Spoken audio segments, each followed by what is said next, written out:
I never should have accepted that invitation again, but the debt never stopped growing. And when the card slid under my apartment door in the middle of the night, no knock, no sound, just that familiar red square with the circle, triangle, and square, I didn't hesitate. This time, it wasn't an island.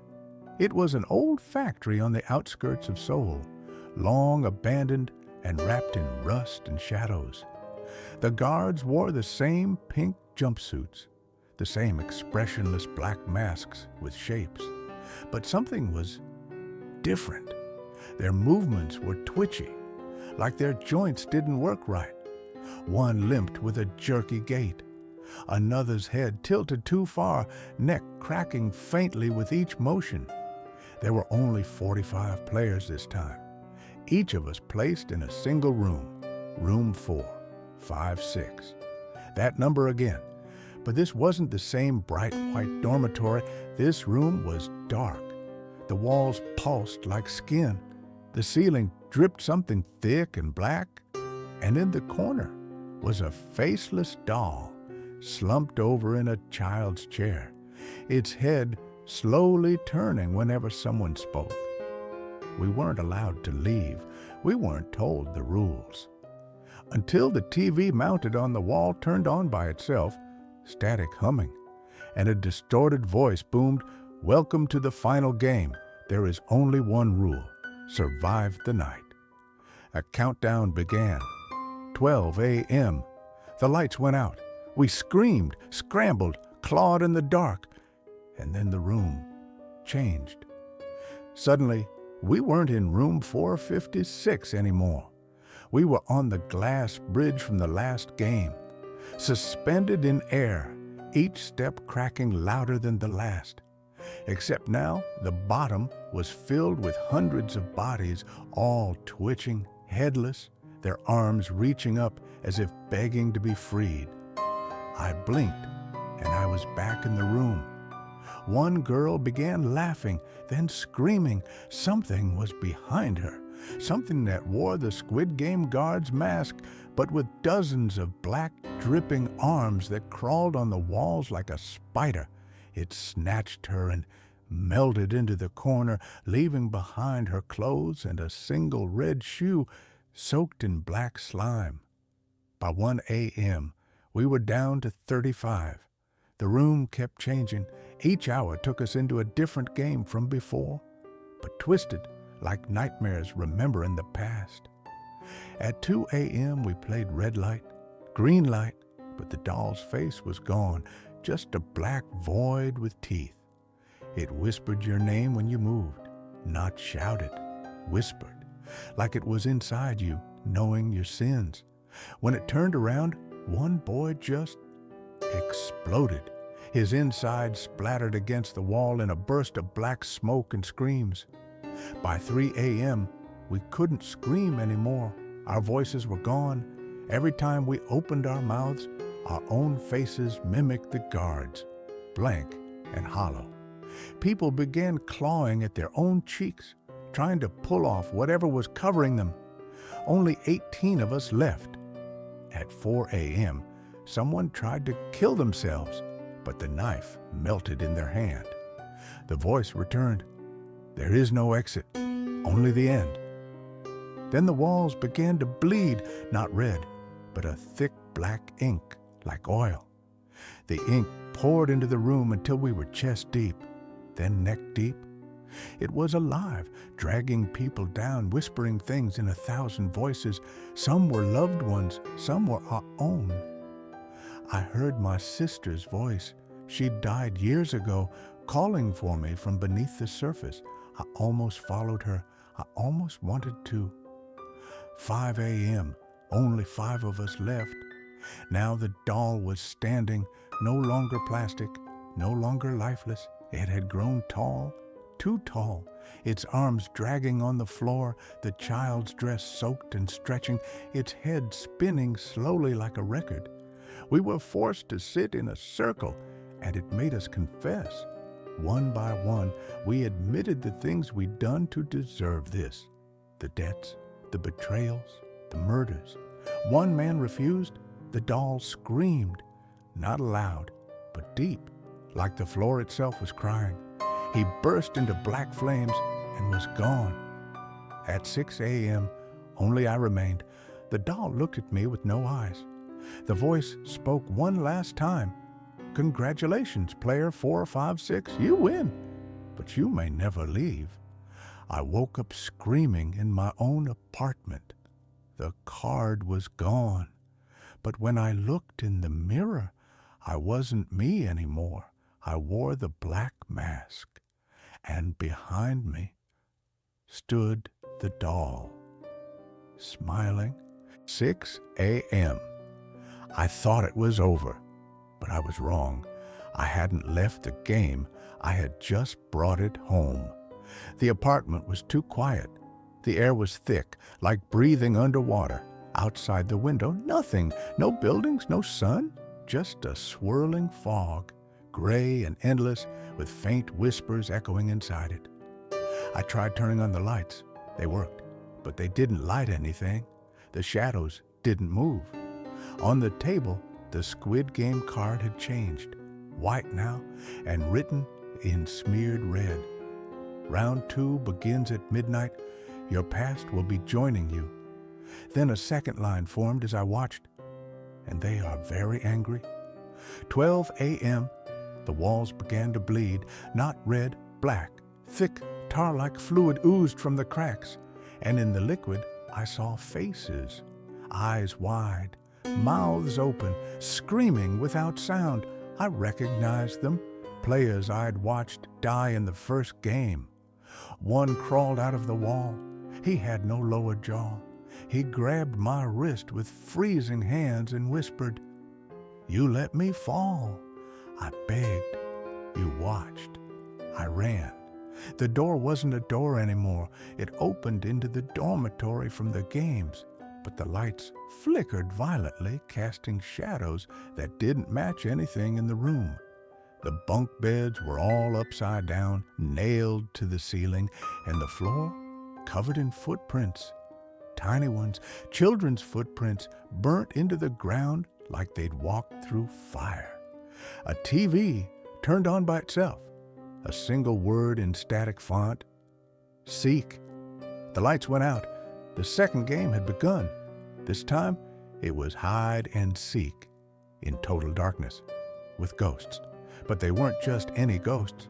They were players who had lost the games, now cursed, twisted, and filled with rage. I crawled under a broken bed. All around me, the temperature dropped. My breath froze in the air. A girl with her head twisted backward floated past me. Her feet didn't touch the ground. Her skin dripped black wax. She paused and whispered, "You were supposed to die. You took my place." I held my breath, but she smelled it. Her neck extended, cracking with every inch. She screamed, a horrible metallic shriek, and the whole dorm began to shift. Bunk beds collapsed, the walls melted, and we were suddenly outside. On the Squid Game playground, only this time it was buried in fog. Ghosts were everywhere. Some hung from the monkey bars by their necks. Others crawled in the sand, skin peeled off, whispering, "Player 456, come play." 1 a.m. I found the others. A few real players had been dragged into this round. One boy was crying. He kept repeating, "It wasn't me." I didn't push him, but the ghost in front of him had no face, just a black void for a head. It opened and swallowed him whole. Only his hands remained, still shaking. 2 a.m. The doll returned, but she wasn't made of plastic this time. She was human, a rotting child, skin falling off the bone, her eyes nothing but sockets filled with bugs. She didn't move. She just floated above us, humming a lullaby backwards. One by one, the other players were lifted into the air, invisible strings around their necks, and snapped, their screams echoing off nothing, until only I was left. 3 a.m. I tried to hide again. inside one of the toy houses, but it was already occupied. A woman sat in the corner, the first person I ever eliminated in the original game. She turned around slowly, her head fully severed, but still connected by red thread. She said nothing. She just handed me a marble. "Your turn to play." The moment I touched the marble, everything changed. Suddenly, I was back in the glass bridge game, but it was a graveyard. Each glass panel was a tombstone, and every time I stepped, hands burst from below to grab me. I screamed. No one heard. Then I saw her, the doll, on the other side. She whispered, "You've been dead since the first night. You just haven't accepted it yet."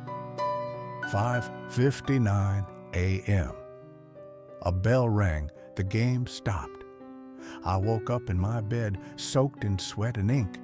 The lights were normal. The apartment was quiet. But in the mirror, my reflection was gone. Behind me, a child's handprint in blood. On my phone, a new notification. Round 3. Invite accepted. Your friend will join you shortly. And as I read it, I heard someone knock from inside my closet again. But this time, they whispered my name. Time, 6 p.m. I didn't answer the knock, but the door opened on its own, and in stepped my best friend, or the thing that wore his face, pale, quiet, eyes sunken like something had eaten him from the inside. Me, whispering, You shouldn't be here." He tilted his head. His smile split too far, as then he spoke, but not in his voice. It was layered like 10 voices at once, old, young, male, female, all whispering over each other like a cursed choir. "Friend," demonic voice, "you invited me. We heard you, all of us. We were waiting." Then everything went dark. 12 a.m. Game start. We were no longer in my apartment. We stood in a giant graveyard of old Squid Game arenas, all twisted, rotting, and overgrown with black vines. Playground sets were rusted. Blood stained the sand. Overhead, the moon was too close. You could see veins pulsing across it like it was watching. Then came the announcement, but this time it didn't come from speakers. It came from the ground, from the dirt, from the corpses beneath. Ground, groaning voice. Round 3 begins now. Game, shadow tag, run, or they'll find you and wear your skin. The earth split open. Dozens of ghostly players climbed out, eyes missing, mouths full of teeth. Some crawled, others floated, all screamed in the voices of people I knew. 12:10 a.m. We ran. My friend, still alive or pretending to be, grabbed my arm. Friend, panting, "This isn't a game. We're not supposed to be here. I saw my sister. She doesn't have a face." Behind us, one of the ghosts shrieked, its voice like nails across a blackboard. "Ghost girl," giggling. "Come back. 4, 5, 6. I have your name. I wrote it on my grave. Want to see it?" The trees we passed breathed. They whispered as we passed. Trees in sync. "Kill him. Only one survives. Only one. 12:33 a.m. The center arena. We found shelter in an old doll room, the same one from red light, green light, but it wasn't empty. In the corner sat a child, sobbing. She looked normal at first, pale, shaking. Me, "Hey, are you a player?" She looked up, and her face slid off, a black hole where her features should be. Her hand snapped backwards, and she lunged forward on all fours, spider-like. Girl, distorted. "I was eliminated for crying. Now I'll cry for you." She screamed, a sound that made the floor bleed. My friend collapsed, hands on his ears, bleeding from his nose. Friend, terrified, "Please, please, I don't want to die here." 1 a.m., the mirror field. We reached a field of mirrors. But they didn't reflect us. They showed how we died. In one mirror, I was choking on marbles. In another, drowned in ink. One showed my friend being torn in half by children in red suits, laughing. Then the mirrors began to crack. Each crack released a ghost, screaming. The doll appeared, but this time she was half real, half rotted, eyes stitched, mouth open too wide, doll in low, broken voice. You were chosen 456. You cheated death. But death remembers. She lifted one finger. Doll, tag, you're it. And then she vanished. 1:30 a.m., final phase, bloodlight. Sirens echoed across the nightmare playground. Voice from sky, deep, gurgling. Last round, bloodlight. Only one can leave, kill, or be haunted forever. Suddenly, everyone around me, ghost and human, turned to look at me. Even my best friend. He cried. Friend, sobbing. I'm sorry, I have to go back. I have a family. He lunged at me with a shard of mirror, but before he could reach, the ghosts grabbed him, tore him apart, pulled his soul straight from his chest. 3 a.m., alone again. The doll reappeared, closer than before. She leaned into my ear, doll, soft and slow. You won 456, but now you're the game. She handed me a new card, black, gold lettering on it. Congratulations, host. The mirror behind me showed me wearing the front man's mask. My eyes were gone, and behind me, hundreds of children waited, dead, twisted, smiling. 6 a.m. I woke up in bed again, but this time I was wearing the mask. The phone buzzed. New names, new players, and a knock at the door from the inside. Time, 11:59 p.m. The city was gone. No buildings, no streetlights, just endless white fog and the quiet hum of children singing backward. I stood on a black stage, alone, a spotlight above. Beneath me, an ocean of faces, all ghostly pale, staring up. Former players, all dead. A screen lit up in the fog, floating mid-air. Final game, host. Rules, there can only be one. Kill your reflection or become it forever. Then a mirror appeared. I stepped closer. My reflection smiled before I did. Then it spoke. Reflection, slow, corrupted voice. You're not the player anymore. You're the game. I turned to run, but the stage was gone, replaced with a long hallway of doors, each marked with player numbers. They bled black liquid from the keyholes. Whispers came from inside. Door 067, girl's ghostly voice. I died begging for my brother, and you just watched. Door 101, angry male voice. You shoved me. You watched me fall. Your hands are red. One door creaked open on its own. Inside, a wedding chapel. At the altar, me, but with no eyes, standing next to the doll, wearing a bride's veil. Doll, sweet, rotted voice. Say, I do, or say goodbye to your soul. 12:10 a.m. Final game begins. Suddenly, I was in my childhood home. Everything was too clean, too quiet, except for the hallway mirror. My reflection was still smiling, but now it had someone behind it, a child, face pale, hands twitching, eyes completely black. It pointed at me. Child in layered voices. We're waiting. We're hungry. We want to come back.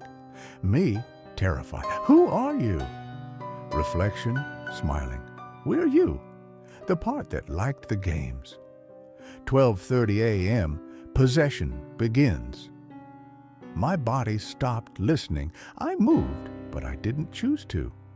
The mask of the front man appeared in my hands. I tried to throw it, but it stuck to my skin, melting onto my face. The voice returned, louder now, splitting my head open. Game voice, demonic scream. You win. Now run the game. My reflection reached through the mirror, grabbed me by the throat. 12:45 a.m., final betrayal. In the center of the room, a circle of players appeared, each one tied to chairs. Some real, some ghosts. One of them, my best friend again, bloodied, shaking. Friend crying, "You promised. You said we'd leave together." The voice offered a choice. Game voice. One lives, one dies. Pick or we'll do it for you. I refused. That was my mistake. The ghosts swarmed him, laughing like children. They ripped his soul from his mouth and fed it to the doll. She smiled, doll, murmuring, "Delicious." 12:59 a.m., the final door. Only one door remained, a giant black one with my own number, 456. I opened it.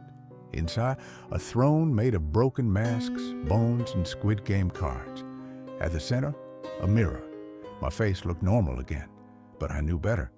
Reflection, serene. Sit, or someone else will. I sat. The throne grabbed me. Chains of red rope wrapped around my arms. The mirror cracked, and the doll's face appeared inside it, smiling. 1 a.m. The new host is born. My body went cold. I couldn't feel my heart anymore. Then, applause. Thousands of ghost children clapped. A new Squid Game card appeared in my lap. Gold, shining, embossed in blood. Congratulations, host 456. The next round begins when they wake up. I looked to the mirror one last time. This time, it didn't show me, it showed you.